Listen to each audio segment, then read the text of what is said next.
hapa Narok. Watu walikuwa wananiuliza hapo nyuma, wewe ule mama mboga yako ulikuwa unasema kazi gani unamfanyia? Si ndio?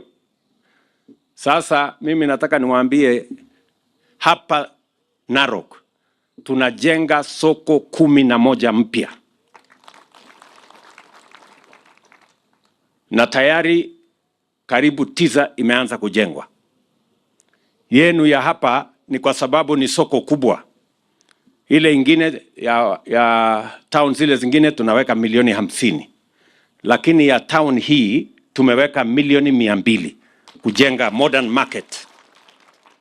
Na tumekubaliana na governor na tumekubaliana na mjumbe wenu na viongozi wale wengine ya kwamba hiyo kazi itakapoanza ifike mahali nitakuja kufanya inspection mwenyewe nione kama ramani imechorwa vizuri. So mimi nawauliza sasa viongozi. Sisi kama viongozi wa Kenya tuungane ili tuweze kufanyia kazi hawa wananchi. Tupange ajira ya vijana wetu hawa. Now, former Mombasa County Governor Ali Hassan Joho was taken through a tough vetting process, being forced to explain his earlier statement that he cannot work with the current President William Ruto. Joho maintaining that only a fool does not change his mind. Now, he at the same time answered to allegations that he was a drug baron and that a report had been tabled on the floor of the House had alleged that he was dealing drugs. Joho also said he was not ashamed of his academic records since he had managed to overturn his earlier failure. Respond to the issue of your public statement never to talk to your appointing authority. Although I told you that okay, only fools don't change their mind, but in Isola I would want the public to hear from you. Sasa, Isola, do you want to repeat the statement for me? Atuwezi ongea? How? Let me say this. No, I understand. No, but let me say this for clarity, Chairman. You know, apart from asking questions during vetting for competence, what you understand about mining and all, we also vet the temperament of a nominee, the same way you've been asked about lifestyle. It's neither here or there, really. But even temperament of a nominee is very important because it shows your leadership skills. Initially you thought this, and now you're here. There's really nothing wrong with answering how you're going to relate with His Excellency the President when you're working. Excellent. So, Mr. Speaker, if I may quote, the statement went like, mimi niongee na Ruto nini? Mimi niende wapi na Ruto? Mr. Speaker, hakuna mtu ameeleza vizuri kukuliko. Mpumbavu peke yake ndo abadilishe mawazo. Mtu mpumbavu. Pili, hii ni clarion call to serve the country. I have been a great critic of this government, like others I did before. Now I've been given an opportunity. An opportunity has been availed to me to come and create that difference that I've been talking about all this time. And that is exactly what I'm going to do. Bring new energy, new ideology, new thinking, because after all of us are serving one nation, one people. Well put. That will do. Now, former Attorney General Justin Muturi has denied claims that were contained in the newspapers quoting him, claiming that his advice to the president had been ignored concerning the finance bill, which led to the chaos and demonstrations by the Gen Zs. Speaking when he was grilled by Parliament after being proposed to the cabinet by the president, Muturi said the story was a fabrication of the media. He at the same time explained his net worth, telling off Senior Counsel Ahmed Nasir, who claims there was something wrong with the figures that were quoted. Sometimes our media, and we have to give it to them, are quite innovative. Sometimes how they innovate sometimes can cause you a lot of jitters. If you read the story, if you saw the headline and you read the whole story, you could not relate the two, because in the middle of the story, inside this, I think on page 2 or page 3 of that newspaper, they went ahead to say that 99.5% of all advisories given by the Office of the Attorney General have been taken and implemented. Perhaps, Mr. Chairman, if it pleases members, I could give an exit report on the performance of of that office for the 20 months and 15 days that I was in charge. So that story was not correct. That advisories were not being taken, because the office gives advisories in respect to very, very many issues, international law. In fact, the office gives legal advisory opinions even to the county governments, and I cannot even remember which one was never implemented. Because there are some ministries, some cabinet secretaries who would always argue that they think the Office of the Attorney General is the mortuary where their proposals die. But they never used to die there. We would always return the half dead and the corpses to them to go and bury in their respective ministries. So maybe only to that extent. Former Kakamega County Governor Wycliffe Oparanya was put through the paces, being questioned about corruption, allegations by the EACC saying all that was witch hunt. He at the same time hailed the Hustler Fund, terming it a fund that can transform the lives of the people of Kenya. This is contrary to a statement he made during the launch of the fund when he termed it a useless project. Mr. Speaker, Chairman, the facts are not true.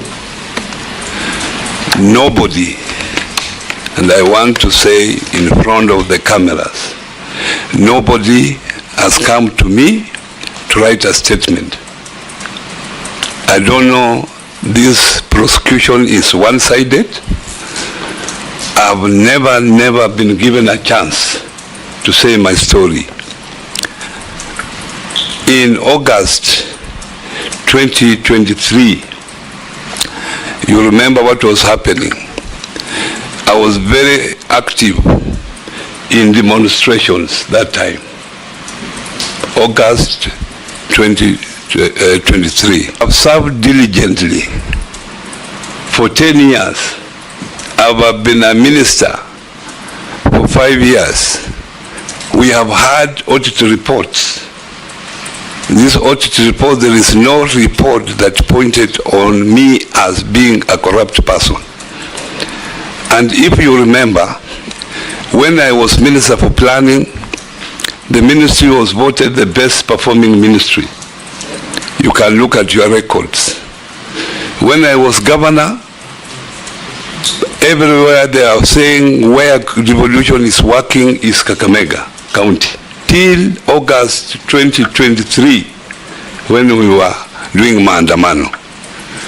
And when they came to my house, it was even not about corruption. The first question they asked, what business do you do with Raila Amolo Odinga? As I sit here, Honorable Chairman, nobody has come to take any statement from me. So I don't know what I'm being accused for, because I'm also just seeing it in the papers as you are seeing. Have you ever been to EACC offices, the headquarters here? Yes. In October? Yes. What did you go to do there? I had gone to collect my phones because they had taken my phones of my children. My children were crying, they want their phones. So I followed them to go and collect the phones. And when I went there, they kept me waiting. They were saying they were scanning the phones. And later, after some 2-3 hours, they returned me the phone. That's what took me there.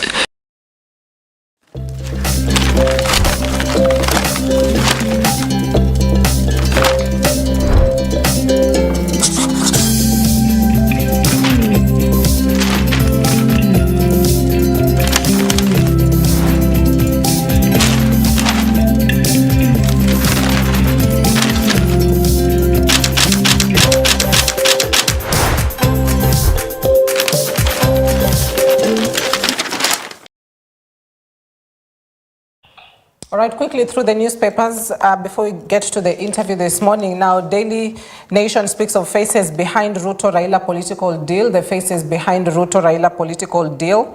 Now, close allies of opposition leader Raila Odinga are at the heart of his political deal with President William Ruto, and they held a series of late-night meetings before the naming of the new cabinet.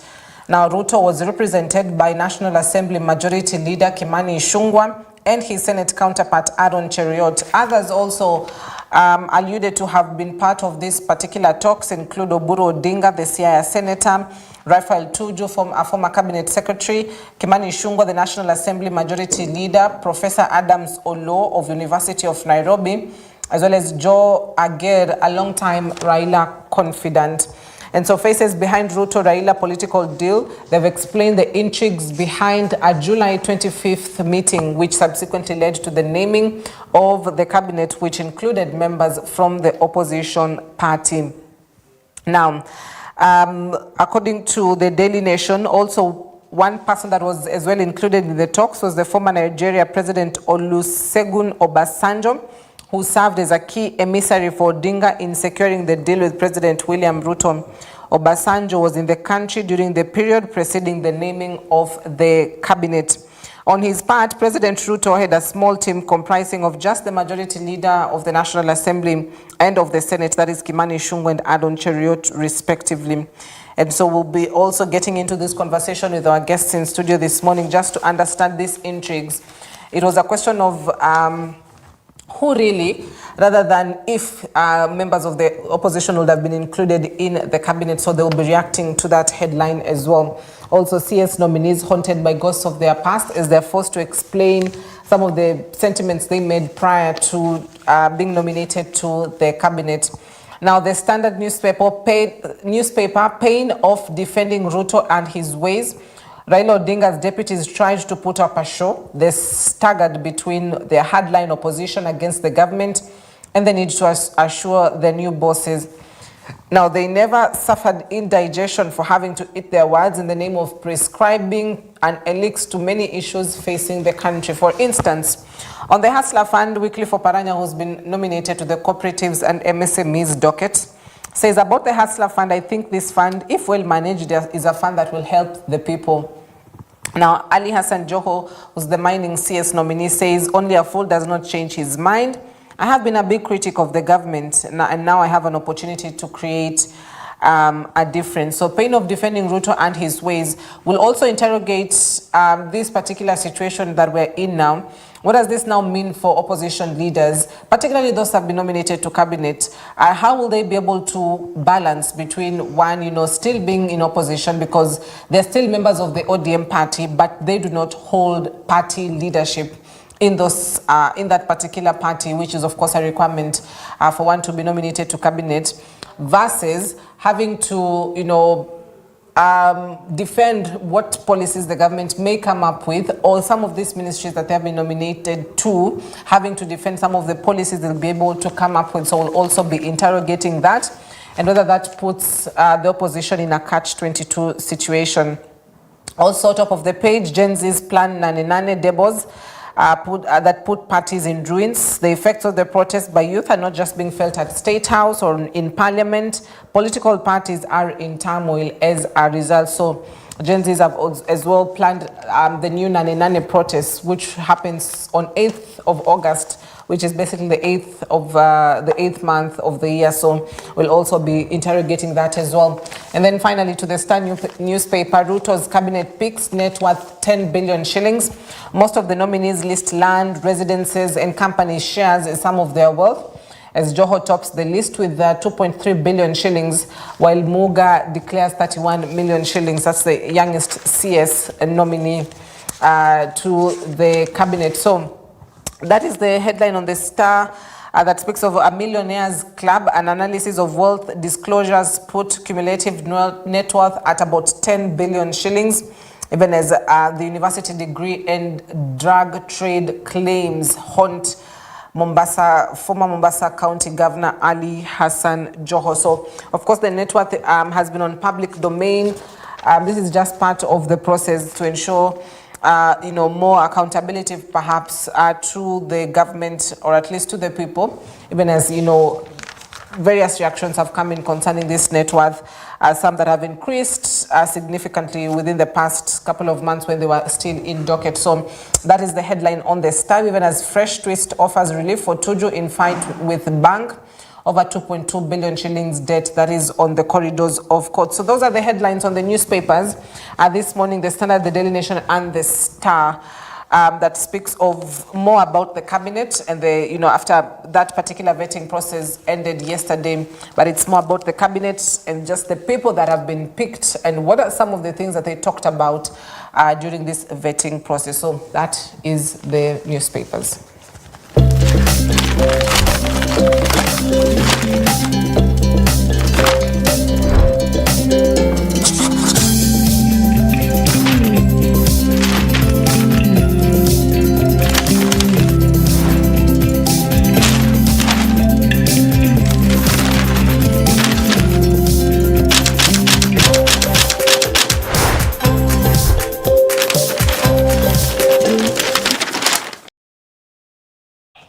All right, do allow us to take a quick breather, but we'll be coming back shortly with that discussion this morning around this particular cabinet. Your questions, thoughts are coming in, and we'd love to sample them. What do you think about this particular cabinet after the vetting process? Does it change your mind about what they will achieve, or at least what you had rated them at? Because they've been asked various questions concerning their dockets and the differences that they are set to make, or policies they are set to put up in place. So your feedback is highly welcomed across our feedback lines. We'll be returning shortly with that conversation. Stay with us. Morning Live returns in a bit. Nominees who are being vetted at the floor of the National Assembly with the Committee on Appointments, which was at the center of, questioning this particular nominees. About, I believe, 21 of them. Is about, I believe, 21 of them on just what they plan to do within this particular cabinet. And interestingly as well, we had 5 members from the opposition who've come in now, and they're ready to roll as they plan to put up policies which one or the other, might go against what their opposition stance was all about. So we'd love to talk more about that. We'll also speak on the Nani protests that have been planned by the Gen Zs come 8th of August, which is on Thursday. What do these new protests tend to achieve? Why are they protesting? Why are they back to the street? We'll try to understand that a bit more, as well as the impeachment claims that have been put up against the Deputy President Rigathi Gachagua. Who and why do they want to impeach him? So there's so much to really discuss on. So your feedback is highly welcomed across our social media platforms. Feel free to send in your questions, thoughts, comments, and we'd love to get your answers. Now, let me introduce who is joining me on set this morning to talk more about this. On my immediate right, I'm joined by Mwito Mureithi, who's a political commentator. Asante sana Mwito, and good morning. Thank you very much for having me. And just next to him is Kiarie Kenneth, who's a democracy and political expert as well. Asante sana Kiarie for your time this morning. Thank you. Right, so Mwito, I'll just kick it off with you. Obviously, with the vetting process that has gone for about 4 days, since Thursday to Sunday, which were being broadcasted live, and people were able to really be part of the whole vetting process. They were able to send in their questions as well. Look at how these particular nominees are responding to questions, how they're behaving to these questions. What stood out for you in this particular vetting process, just to get us started? Well, first of all, the members vetting are still within the same cloud as the ones that are being vetted. Mm-hmm. They're all politicians. So if it was some professional body that was vetting them, that would have been something different. We would see something different coming up. Mm. But now the interest of the people who are being vetted, as has been, and the interest of those who are vetting, is the same, because when you talk about when they're trying to vet, to grill them on matters concerning on transparency and accountability, they are also beleaguered by the same, especially with what they manage, the NGCDF and these kind of things. So I wouldn't really go so harsh on somebody, and knowing too well that I can be the next victim on this. So to me, it was a formality. One, the friendship and the relationship that had been hatched between the former Prime Minister Raila Odinga and the current President William Ruto, His Excellency, is something that is actually bound to succeed. As in, it must be brought to completion and it must work. So vetting was just a formality. You could hear some jokes like when you asked about what took you to the EACC, you could hear one of them saying that he went to collect the funds which had been taken by the EACC officials. But the question was why. He didn't respond about why. He said he went to collect the funds for himself and his children. To me, that's a serious joke, because ESCC are not phone snatchers. So they didn't come to your house to snatch phones, and again, you didn't break into the ESCC, you walked into the ESCC without an invitation. So there must have been some interrogation that took place, and when you don't want to get into those details, then and they don't push you into that into such. When I'm watching, I feel, I mean, this is just a sham, but wacha iende, because this is now politics in the play. However, with the kind of political setting that we have right now, as the president, it was important. He was facing numerous challenges, as we have mentioned. There was the Gen Z uprising. There was also the support that came in from the opposition for the Gen Zs. And all this was actually facing the president and his government. There were these accusations of mismanagement. They remained accusations. And you see, when there's a lot flying in your face, you try as much as you can, like somebody who is sinking in a space where there is mush. You know what mush is, that grows around the banks of whatever water body. You actually try to, you believe that you can hang on to a mush and survive, and that's what His Excellency the President was actually doing. And it's a marriage of convenience. It's a relationship that has come by convenience, because while they were on the streets supporting the Gen Zs, because they came out public as ODM, and now they are in the government, again now supporting the government policies and plans and program and manifesto. That shows you that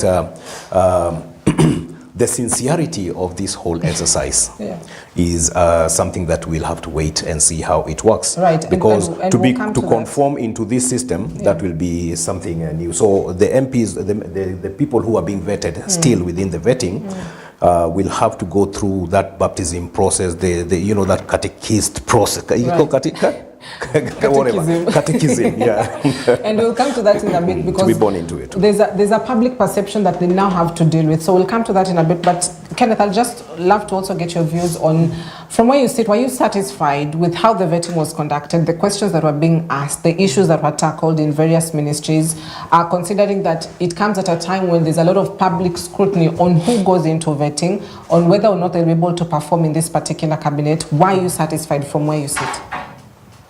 First, I may not say I'm satisfied, because at first place, the reason the cabinet was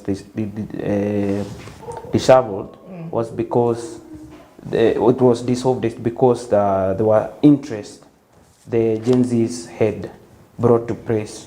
But I don't think the government really listened to that. I think they are calling it a government of national unity, which I don't really support, because it's more about political interest. To me, I feel it's not about the young people who came out. I just feel it's an opportunity for the opposition. Opposition just got an opportunity to get to government. I think all these protests was a win for the opposition, because we heard about the NADCO report, which later we never heard about it anymore, and I think the government had won against the opposition. But immediately this protest came, the government or the executive started looking for ways which they would save themselves from these protesters, and they thought the only way they would do this is by forming this national unity government. So the vetting was just a normal thing, just to blackmail Kenyans, and I didn't see anything different, because whatever people expected, they expected experts in the job. I think the only person for me I saw is the CS for water, Eric Muga.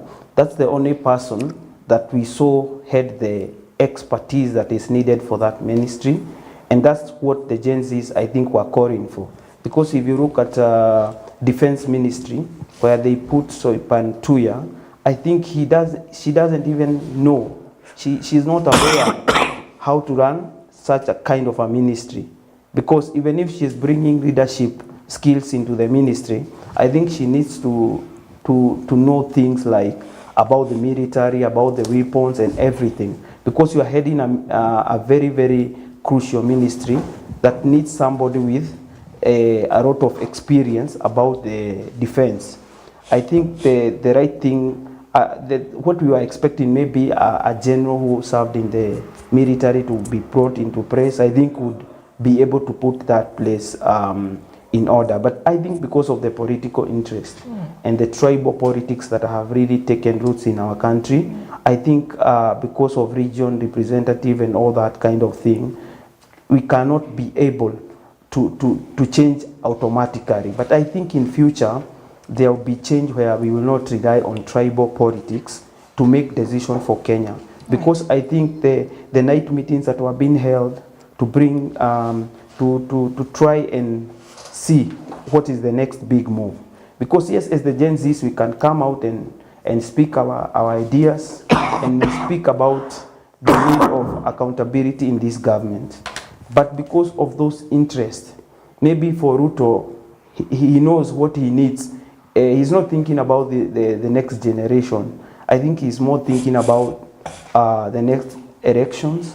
And I think most of it all is that it's about his interest also. But he's like a man of too many faces.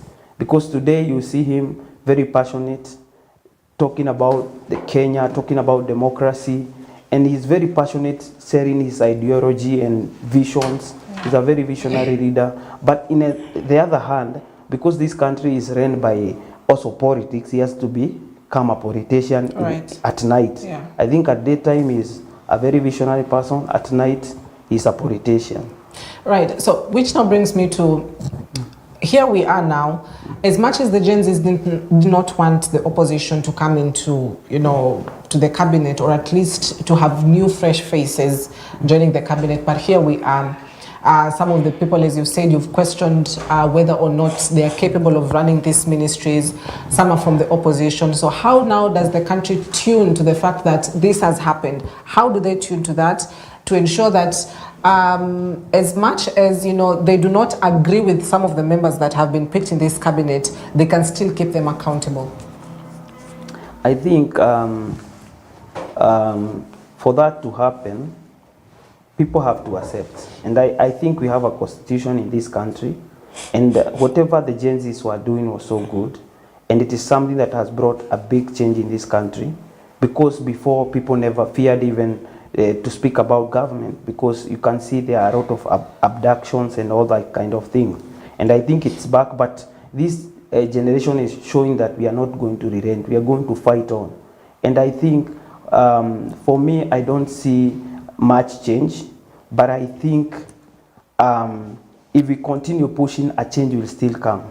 And since we have a constitution and there is the right way for a democratic process that should be used for us maybe to bring that change, which is maybe wait until 2027, I think for me, I would say we can cool down on the protest and give this new government a chance, like 3 months. And if we see the new things, we don't see the new things they are talking about, I saw Joho give his 10 key points on what he's going to do in his ministry. If he doesn't achieve that, if they don't include the youths, now that time we can come out and start even recalling these MPs and looking for the right way in the constitution to do the right things, even if we don't have to wait for 2027. Right. Yes. Mwito, Yeah. as you respond to the fact that this cabinet, we are here because also of a political truce that was at play. Yeah. And the Daily Nation speaks of the faces behind Ruto Raila political deal. You know, the majority leader, both of the National Assembly and the Senate at the center of it, that is Kimani Ichung'wah, Aaron Cheriot, Speaker of Raphael Tuju, Oburu Odinga. It was no question that there has to have been someone in play. But to look at these people that are in play, you know, it's a mix of young people, you'd say, and as well as, you know, the older ones in the political landscape. So how now do Kenyans tune to also the fact that they will all, this is a political country, we are all politicians one way or the other. So how do we tune to the fact that you might go to the street and protest that you do not want a certain person in position, but there's always a political hand behind some of the decisions that are made at the top? Yeah. Well, in this relationship that came about between the two parties, there had to be some brokers. There had to be some people who would be there to defend certain interests. So when I do my analysis, of course, I would see the likes of Kimani Ichung'wah, he's a leader of majority. Cheriot is on the other side of the Senate. They want the survival of their government amid the challenges. At the same time, the people who are offering an olive, they've extended an olive branch to whoever through the president. The ones who responded first between the Gen Zs, the civil society, and the opposition is actually the opposition, and in this case, the ODM. And looking at somebody like Oburu Odinga, of course, I wouldn't talk about Kenya's interest in Oburu's heart per se. I think it is about the interest of his brother and family agenda that they would wish that one day they produce something meaningful for the legacy of their family. So with me, I know he would have been there, of course, as a trustee of Raila Odinga. Raphael Tuju is an avid negotiator in all ways. He's been able to survive through, and having had the background of communication art. Since he was a newscaster, a presenter those days, the art of communication has been there within him, and so negotiation is part of him. Now, when we see all these people coming into play, somebody had to do it. They may look young. Professor Olo has been there. Even the negotiations of 2000, after 2007 post-election, as an advisor. I could see him in, at that time we could see such faces agitating for peace and unity of purpose as opposition and government in media houses that time. So definitely they have done their bit to bring the two, but of course with their interests, personal and also I would say national interest at heart. Because banning Kenya is not really a solution, which is the direction that we had taken. Secondly, there is no better or suitable person who would have been there than the ones who are there right now. Currently, it's the will of God that they be there. Why I'm saying this is because I sit to listen to even the interests of the Gen Zs, who are actually proposing people who have not been proven or tested, who have not even been in the limelight. Limelight as in, have not been exposed to the political, details, the wealth, the what. They've not been exposed to it. So you cannot really judge and say that this is better than this other person. A child who has not known how to walk from from the one spot position, sitting pretty on that sofa, that small baby, you cannot say that this one is better than the one who walks around breaking glasses. You understand? Because this one is walking, this one is not walking, doesn't walk. So when I look at that inexperience, I would also say that it's very important that we have people who have an experience. But again, I always say that there's always a room for change, room for somebody to choose, make a choice to be a better person. Or you can choose to just make it a normal thing and act like everybody else. Which is why I wouldn't even doubt the ones who are now training themselves now to sing the bottom-up, you know, the bottom-up anthem. Yeah. Because with time, they will get the tune, and maybe they'll be able to outperform their previous engagements they had been involved in. Maybe this is going to be a turning point, and we do expect much from this government, because I know, having read the manifesto which the president had presented to Kenyans in the 2022 run-up to elections, I believe that the president had something that would really help the Kenyan society, and that's from the youth, from the unborn, and also the plans they had even for the elderly. What I'm trying to say here is that our youth must go through some form of transformational, psychological transformational, mental transformational. Somehow they would need to see things differently, because we are trying to see opportunities, new opportunities that have been brought up. The other day you saw people, airlifted to the US and other countries to work, and it's going to happen actually to other countries. It happened. Teachers, I think, were the ones who went to the US. And if we can have our youth embrace these programs, without listening to the retrogressive, proponents, we would actually be heading somewhere, and the employment opportunities, Kenyan youth would actually benefit from what the government is offering currently. Yeah. Remember, like I said, the Gen Zs on ground who claim not to have experience, not to have employment right now, another 600,000 is coming up by December from the same institutions, universities and colleges, to demand for the same employment from the same government, and next year the same. And that, I'm talking about universities. We have the colleges, we have the TVETs, and we also have the youth who may not be lucky to join any of these institutions, but still would wish to be somewhere and earn a living.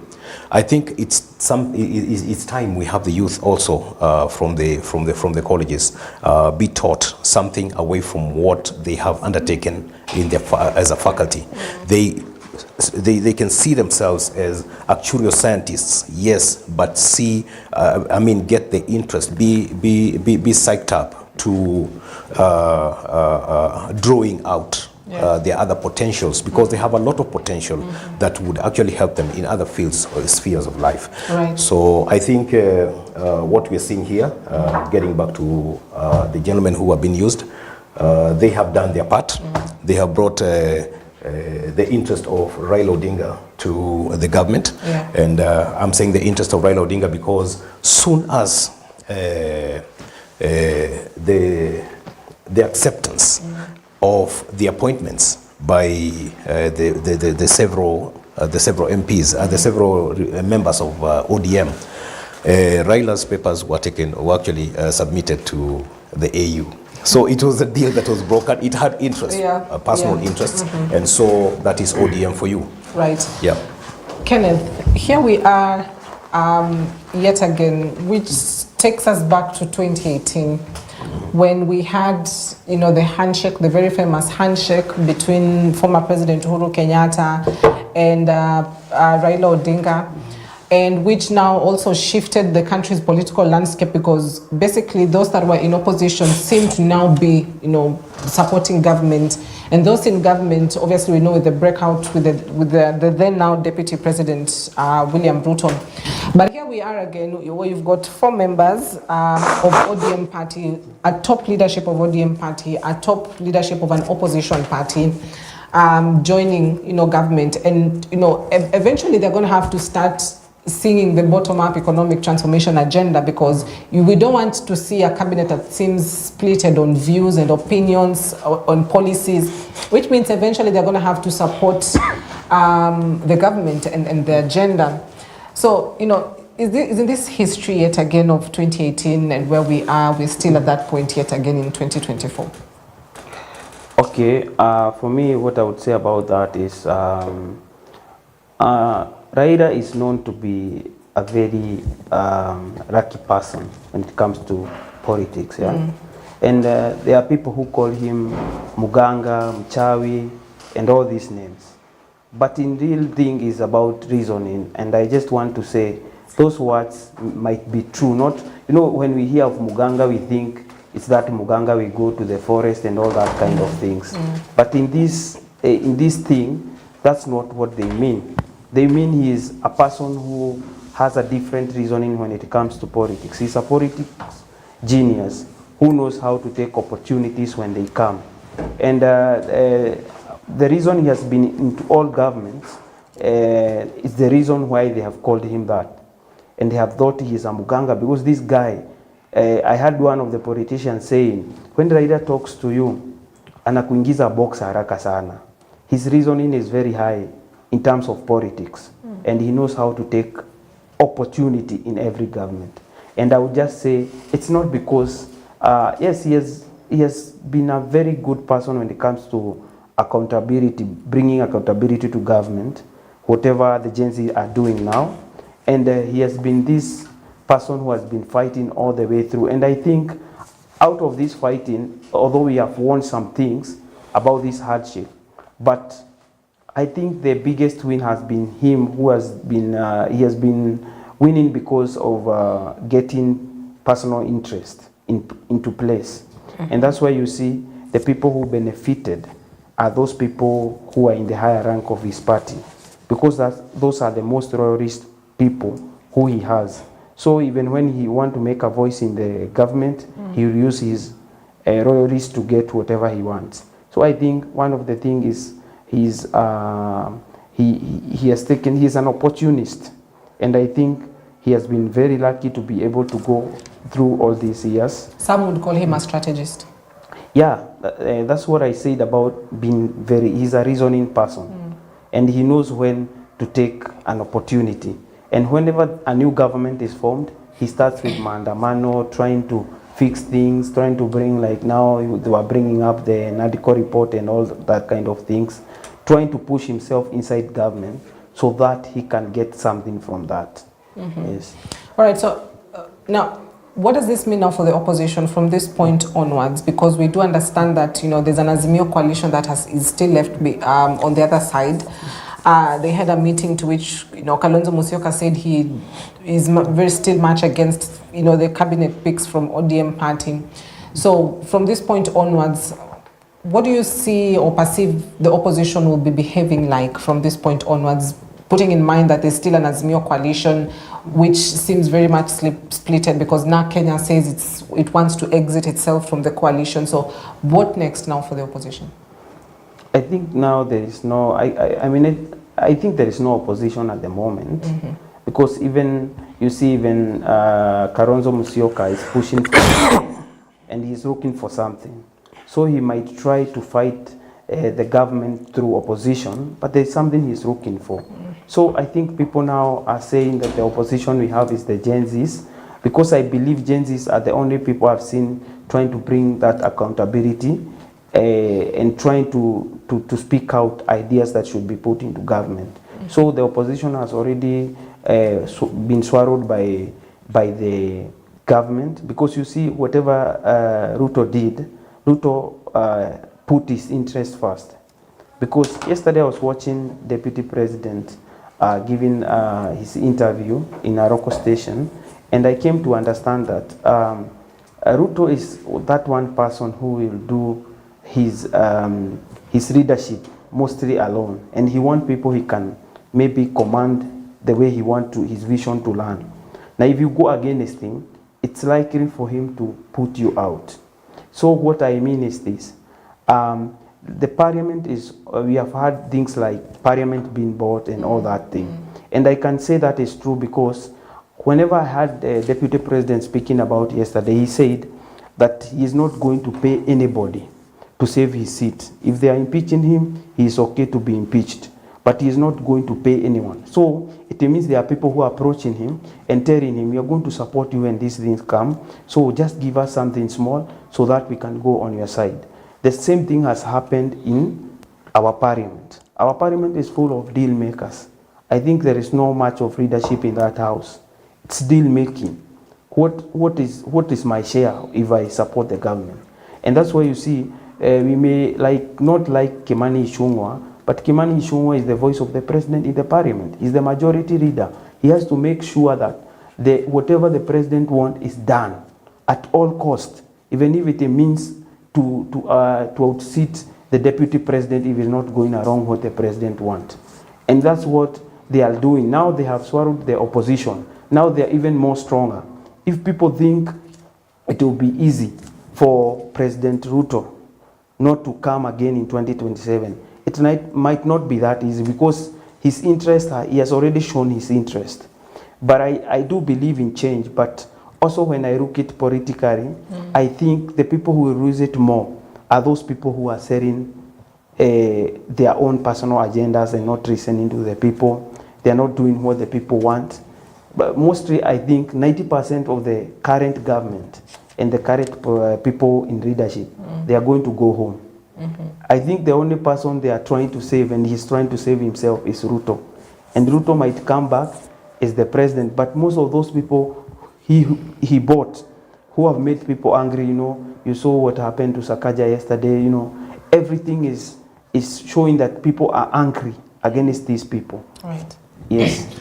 What are your reactions to that, Muito? Well, touching on his last statement, the current crop of MPs that you're seeing today are a replacement of the generation we said we don't want people who are not legal professionals to be in parliament. And we went for lawyers, and majority of them are lawyers. Yeah. So if you think they are the worst, then there was a time they were the angels and the saviors. And Kenyans actually did away with most people who had the good quality, better quality of leadership and character of leadership in the name of getting professionals. And so we got the legal professionals into parliament and that they may make the good laws. But you see, you can have all that legal intelligence and lack the social bit of it that would actually lead you to think justly for every other Kenyan. Think about the youth, think about anyone. And they're the same people who really upholding many things that we are now crying over when you talk about the gender imbalance and all these kind of things, many other things. But these people have thought about through them professionally, not from that social aspect, which they have chosen to sacrifice and replace with professionalism, which is what I'm seeing the Gen Z is coming up with. This will be another crop of another group of people, Kenyans, who will come in with turned coats, and others will actually come in and bring out the characteristics that we had not seen before. And since they will now be put into the pitch to do their thing. So what I'm trying to say here is that whatever happens in politics is about strategy, and anything that you strategize, it must come from a personal interest. Now, the difference in the politics that we are seeing today, and like I've always said, is that His Excellency William Ruto is a strategist, political strategist. And what he does with whatever you tell him, he's a listening president. Whatever you tell him, he only tallies with what he believed, which you rightly put. And I've always said that what he does is tally. So whatever does not go with what he likes, definitely you will be at loggerheads with the president. And is no doubt with what he's done with is happening with his deputy. It's coming around because the deputy president is also an independent-minded person, and at the same time, he's also a strategist. But that independent thinking, I think, is what really anyone who does not like such challenge coming around would feel uncomfortable. Right. The only bit that causes the president not to really deal with, bare knuckles with his deputy is because of the support base that his deputy commands, and which is now the Mount Kenya bloc. And it's not something that the president can ignore or really start strategizing, working towards, demolishing that for the 2027 interest. Because pulling a carpet that is holding 5 million votes under you, if now the narrative or the reality of the former president, Uhuru Kenyatta, being in common understanding with the deputy president, that means it's possible to bring that bloc together and make it intact come 2027. That's what Kalonzo Musyoka and his ilks are actually looking into. And it's not going to be a walk in the park for His Excellency the President come 2027 if he takes that direction. Because ODM itself right now, like I said, like the priest, according to the scriptures, I think somewhere in Jeremiah, like the priest, like the flock. If the leader of ODM has wrapped up his party, of course, it has never had an election, so it has been Raila Odinga, you work here, you work there, you work there. And this time he has said, all my leadership, go work there and support this thing for bottom-up government, the Kenya Kwanza government. They have to sell that manifesto. They have to sell. You have them say openly that they will sell the interest. They will meet the interest. They'll have to, they own the bottom up, and this to meet the interests of the president, because he's the one who owns who leads the government. And so they have to do that. But what they are doing is because they have been pushed by somebody who convinced them that you need to start thinking like this. And that is the Prime Minister, the former Prime Minister, the leader of ODM, which means the whole flock of ODM is as good as converted as we speak. And this is the politics. Failure to which those who will take a different direction now will have to think of either reconstituting ODM, which is what they're doing right now. There is a tough race and tough battle. Who becomes what? Who takes up what? And like I said at some point when I alluded about the young tax interests in the exit of national politics of Raila Odinga when he was touted for the AU seat early this year, I said that the young tax will come up. And you've seen that there are people who have an interest in the leadership. Now that the leadership has been taken away, a new leadership must come up. We have the likes of Babu Wino. We have the likes of Sifuna. He's also Ladwe is becoming vocal, and many other guys. And I do believe even Junet Mohammed is also coming up alive again as a former Prime Minister's man, the leader of opposition's men. So definitely there is that tussle. Yeah. So it's not peace and walk in the park for the opposition. Yes. Neither is it for the government side. Yes. But now what is happening in government, I believe that people are now sitting down to do their math, which is what the opposition, that the breakaway opposition led by Kalonzo Musyoka is now doing, which means that the other opposition that will be left in the ODM will now begin to form alliances for their own interests come 2027, because the Prime Minister, Raila Odinga, is now in government. So if they would remain relevant in opposition, they must start strategizing right away. All right. Yeah. So, gentlemen, I'd love us to shift this conversation to Thursday. And Kenneth, the Gen Zs have planned new rounds of demonstrations, what they're calling the Nani Nani protests, coming this Thursday, which will be 8th of August. And the million-dollar question in the minds of many is, why are they protesting on Thursday? Are you able to figure that out from where you sit? I think one of the biggest problems Kenya have had is the youth being used by those in government and politicians, you know. And I think the Nane protest, the people who are really inciting the young people to go to the street, to be freedom fighters, that's what they are telling them. Yes, they have a very good idea of fighting for their rights and demonstrating what they want to be, they want seen in the government. But you see, there are people using them.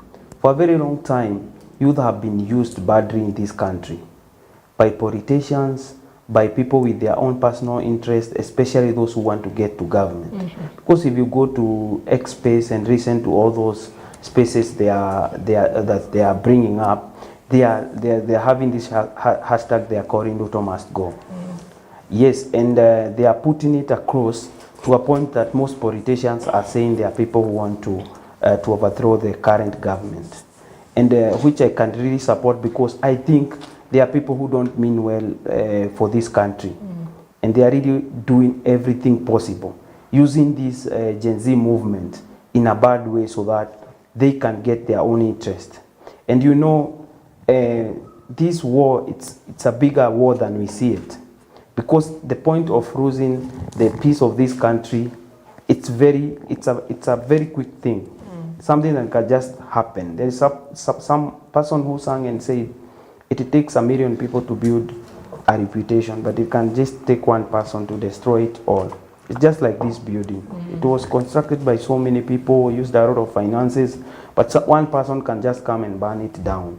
So what I can just say about Nane protest, I think the youth spoke out, the Gen Z spoke out, but we have seen the government didn't reason so much on our side. I think what the president looked at is his interest politically, and he decided, I'm going to follow my interest first, because he has some vision to learn, and he's thinking, bringing those, you know, this Gen Z remaining to be reader race, they're saying it's reader race and form race and all this kind of, and tribe race, which I support, yes, but without a reader, we can't be able to know what you really want. And this may be a challenge to the government, because these people who come to the street, you don't know who is the Gen Z and who is the rooters and the people causing mayhem. So it will be hard for the government to know who is the right protester and who is not. Because you have seen there have been a lot of looting and all that kind of thing, people destroying businesses. As also we have seen there are hired goons to come and stop these demonstrators and these peaceful demonstrators. But I think what should be done, yes, I know Nane might be a very big thing, and it might be also a very big wake-up call, but I think putting government to check, we needed to give this new government a chance. But I think whatever is making everybody angry is because these people are not listening to us. They are not listening to the people. They are not listening to the agencies, grievances. They're just doing what they want. Like now, putting Kipchumba Murkomen into the docket of the youth. And you see every youth was against Kipchumba Murkomen. This is just like showing the youth the middle finger. It's just like telling them, what are you going to do? You know, to me, I think whatever was in President Ruto's mind is about his region. He wants a representative politically from his region. And when we look at the future, who will be the kingpin of that region? Maybe it's Kipchumba Murkomen. Maybe that's the person Ruto wants to live into in the position of the kingpin of that area. So he had to praise him in a place where people will see him more. And I thought of him praising him to the youth, he is going to grow with the youth and he's going to create that culture. But one thing that they are not looking at, this new generation. The new generation is coming with a new wave, a new Kenya. Because like I was sitting with one of a encouraging person that when we were demonstrating, because I had attended some demonstration before, the one for finance bill. And I was surprised to hear someone I didn't know telling me, you know, we were told never to work with Kikuyus, we are told not to do this and this. They are saying some deep secrets about the community they come from. Because these things have been politically motivated. The tribal war that you see, the tribal crashes that you see, they are all political motivated. So it comes to a point where we say enough is enough and we have to stand for our country. Right. So I would urge all the protesters who are doing this in the street, we can look for a better way. And I think the best approach is the democratic way. I believe this youth or these Gen Zs can bring up maybe, let me say, a movement, a registered movement, or maybe a registered party, which they can have some people who are interested in leadership, getting into leadership in 2027. And when they have a big number in parliament, even if maybe the part of president, they might not get to that point of bringing a president that they want. But they will be majority in parliament and they'll be able to bring laws that can change this country. Because even if we call for Ruto to resign, Ruto has fought a big war to be there. I mean, he has paid the price to be the president of Kenya. He has campaigned, he has sold his ideology, but all we feel is that he has people around him who are so much corrupt. And with this, we don't trust his government. And one of the things that Ruto is having is a hard time at this moment is trust issues with the people. Because even if this new cabinet is dissolved and new people are brought, still people might not be very satisfied. They'll still question him. So he took his chances and he said, I will do this, I will just look for this. Because even the last government that was dissolved, you could see that the main people who were there were politicians, people who helped him campaign, and he was trying maybe to pay them back, you know, and all these things. But these new protests are bringing a stop to this. You know, if you want to vie for your maybe a seat in your area for MP, maybe you are told if you don't have money, you can never be elected by the people. You have to come with money and ungas to bribe the people so that they can vote for you. I saw an MP from Katondo saying that no matter how much you protest, me I'll just go with 200 and unga, and then people will vote for me, which might be true because that's what people have been doing all the way through. But I think I may say these protests, they are good in a point that they are bringing civic education to the people. But we can do it in the right way, in the constitution way. Because as I told you, if these Gen Zs mean so well for this country, we don't just need to call for accountability for the current government, but we need to take an action. Because like when they maybe like protested against the finance bill, many people even didn't care to read about the finance bill before. But now people are very concentrative to know how government works. People are reading the constitution, people are reading the finance bill, and they are trying to understand. So what the young people can do, the Gen Zs, they can have their own organization. They can have leadership in that organization. And then they can start doing civic education in their area homes, into their parents. Because saying I will hide my parents' ID, I'm trying to take my parents right away. Instead of doing that, why don't I go and engage with my parents and tell them what change we want for this country? And we can bring that change in 2027. Because even if Ruto, we are saying he's taking this country in bad direction, you know, one of the best things in a country is peace. And when we have peace, we can be able to know the way forward. So I cannot say we are headed to the grave. We can only be headed to the grave if we continue fighting with the government and the routers are sent, goons are sent. Now that one will become ungovernable.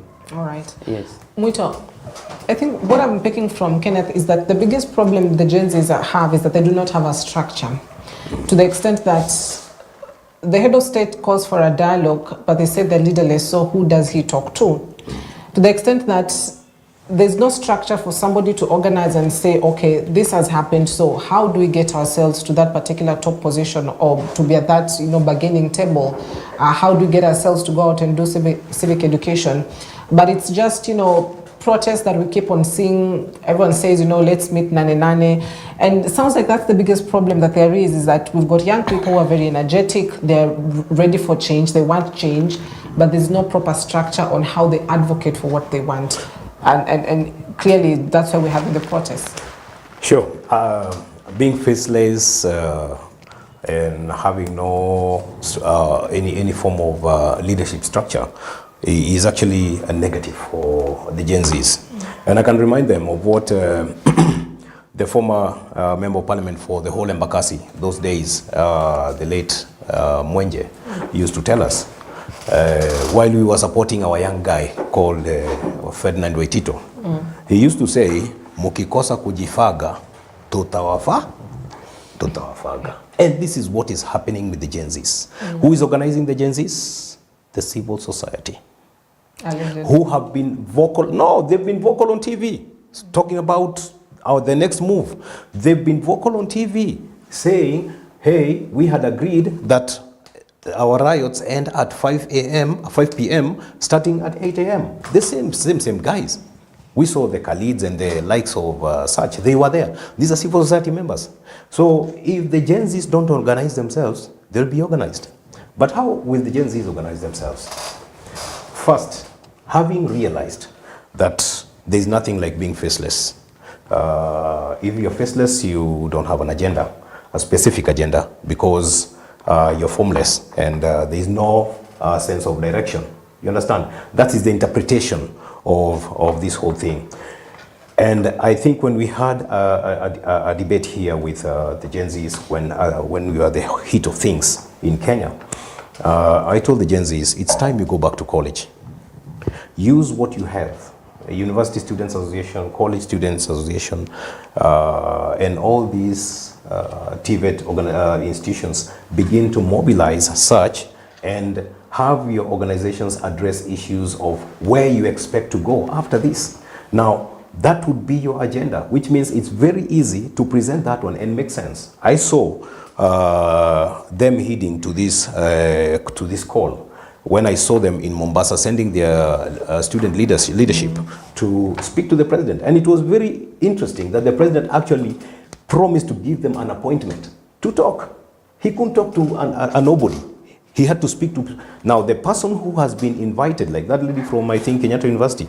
Now, she did not go at Kenyatta University. They can choose to go as a university students associations. They agree and then pick some people and present their interest. This is what we are talking about.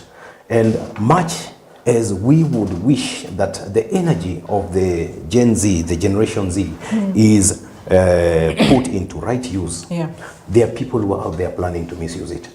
So it's for the Gen Zs to stay awake and alert. Don't allow your energy to be used to burn down your nation. This nation, you burn it down today, your tomorrow will be used to construct it.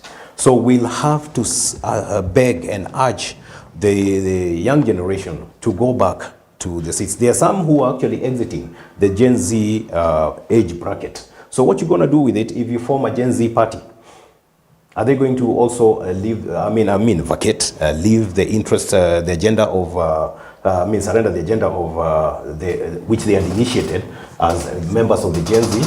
You get the point? So the Gen Zs need to be guided into this and brought to a form of understanding. And there is no way you can move without the elderly generation. We always say, when you see somebody like me, who is a father to a Gen Z, I was once a young man. And in our time when we were in that age bracket of Gen Zs, we were used, but correctly and rightly so, to do the repeal of Section 2A, introduction of the multi-party politics. But the same generation was actually used to slaughter each other in 2007 by the same leadership. It's time we tell people who have had or participated in such bad, devious organizations, you know, to have Kenyans kill each other. They're the ones we are supposed to shun. It's time up for, and I would say boldly, for the politics of the former Prime Minister, Raila Odinga.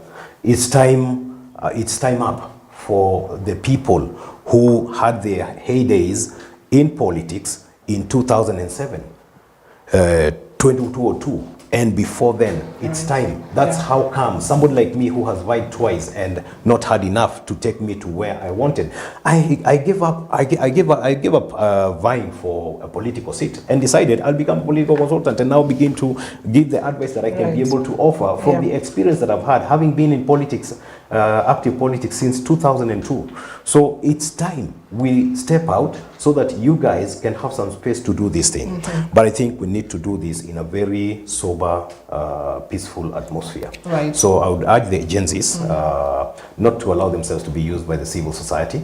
The civil society right now could be fighting our president, who's been vocal in the Pan-African awakening of the minds of Africans. That it's time that we begin to negotiate from the power of our resources, be they human resource and or material, because we have a lot that the West is actually salivating for. And it's time for Africans to wake up and arise and negotiate from that point of,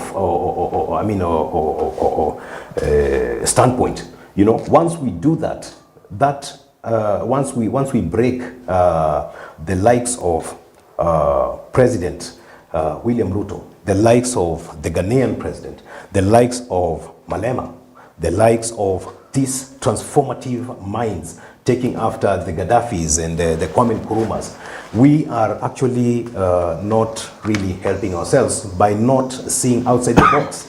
Much as we want to see the national issue, let's see the international issue. Is this thing really pleasing the West? Is this thing really pleasing the Americans specifically? Is this really something that the Russians would actually load unless they use us to hit at the Americans, or the Americans use us to hit at the Russians? You know, this is the kind of thing, because the Cold War is also still there. When you hear about the existence of NATO and these other things, these are their own wars. But who do they use? The Africans. Right. Yeah. Because so we need to see things from a broader perspective. Right, because we're out of time, and I know we really wanted to also touch on the impeachment.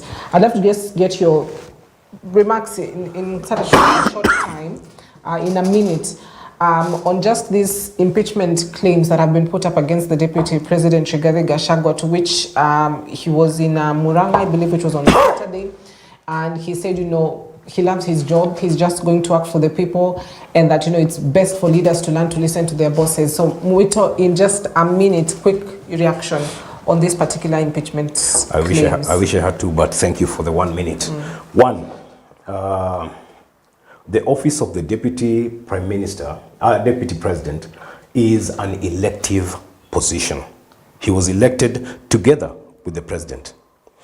And when you read the Constitution, Article 150, it will tell you that the impeachment process of Deputy President can be initiated by a member of Parliament moving a motion of impeachment through calling up for, you know, investigation of certain conduct, because there must be a conduct that maybe you don't like.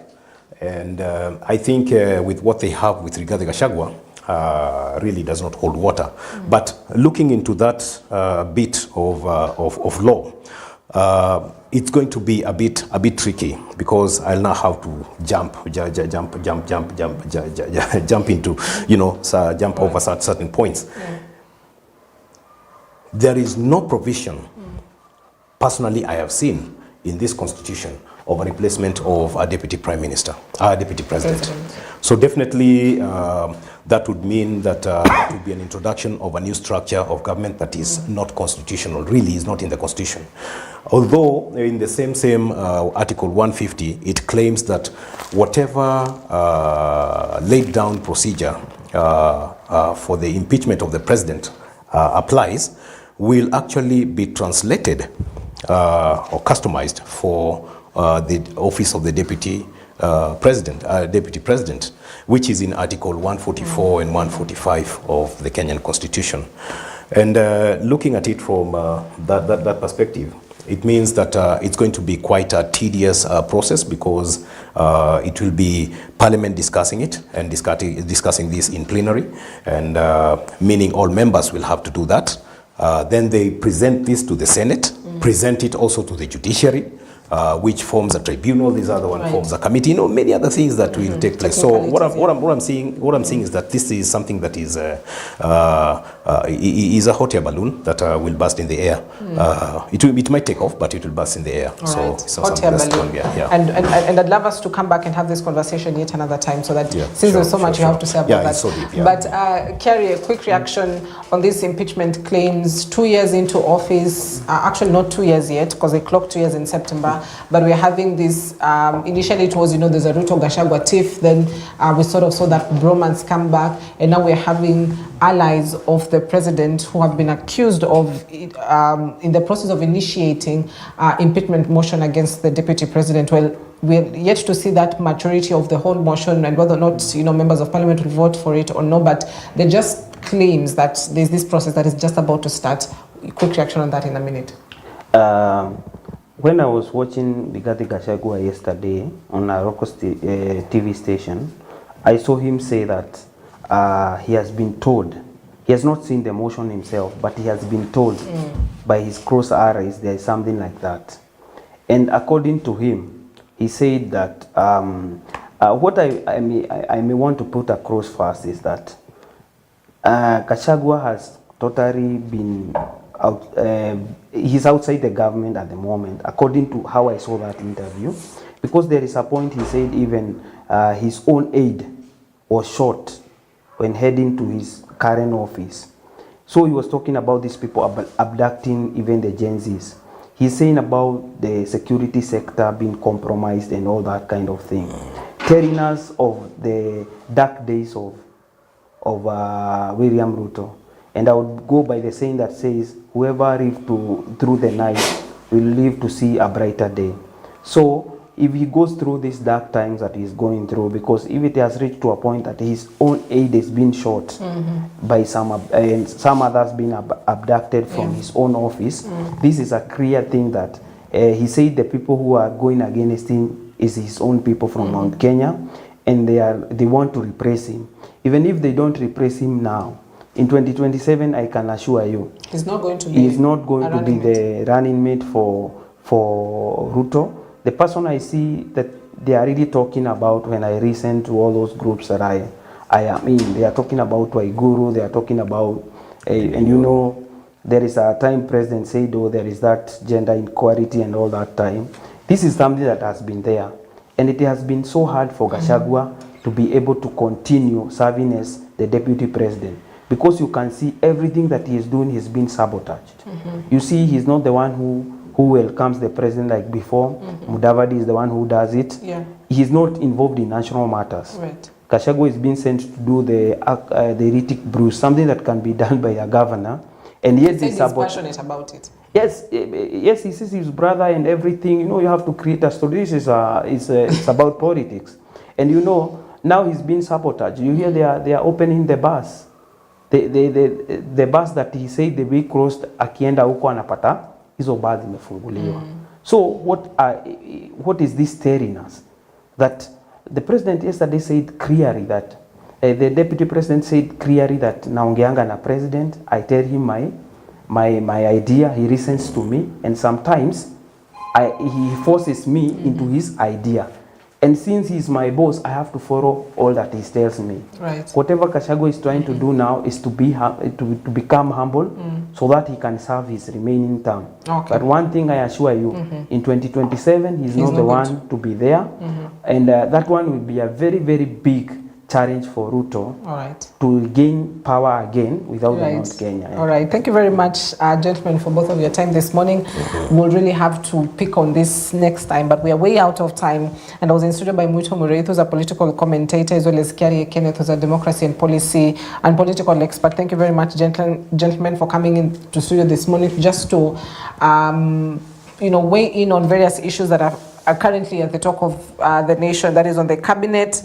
How they fared, these cabinet picks. Will wait upon the committee to give a report on just who has made it through. All of them, will they make it through? That's the big question, really. They will. As well as the Nani protests, Muto says they will. As well as the Nani protests that have been planned by Gen Zs this coming Thursday. I wait to see what exactly happens, and of course questions on why they are demonstrating still lingers in the minds of many. So that is where we wrap it up this morning. Thank you very much for watching. My name is Cynthia Nanjala. Have yourself a wonderful morning.